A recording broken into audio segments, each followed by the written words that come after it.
Біздің кешкі асымызға ең басты құрамы бұл тауық еті. Әрине тауық етінің кез келген бөлігін алсаңыздар болады.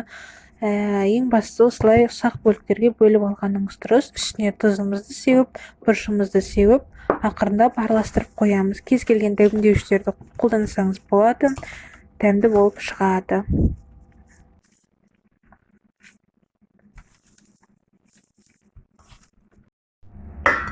Енді тауығымыздың бетін жауып 15 минуттай қойып қоямыз.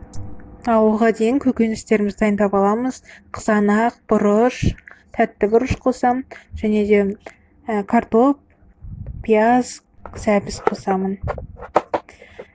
Картопымызды алып, осылай бөліктерге бөліп шығамыз. Ұзын келгенде немесе дөңгелек келгенде пісірсеңіз болады. Қатты жұқа қылып тастамаңыз, сәл орташа болса болғаны.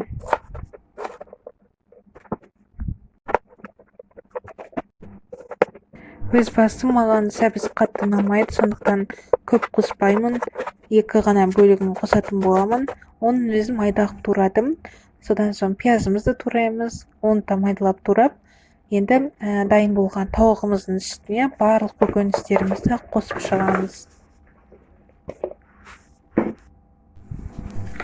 Қатырылған тәтті бұрыштарымызды қосамыз. Қызанағымызды қосып, содан соң майонезді қосып, барлық ыдыстың ішінде араластырып аламыз. Енді сұйық майымызды қосамыз. Майонез қосып, сұйық май қосқаннан кейін сіздің тауығыңыз мүлдем дәмді болып шығады, және де тағы да тұз қоссаңыз болады дәміне қарай. Барлығын араластырып, енді табамызға салып шығамыз. Табаны майлап қажет емес, себебі құрамында өзі жаңа сұйық май қосқан болатынбыз, соның көмегімен біздің көкөністеріміз жабыспайды.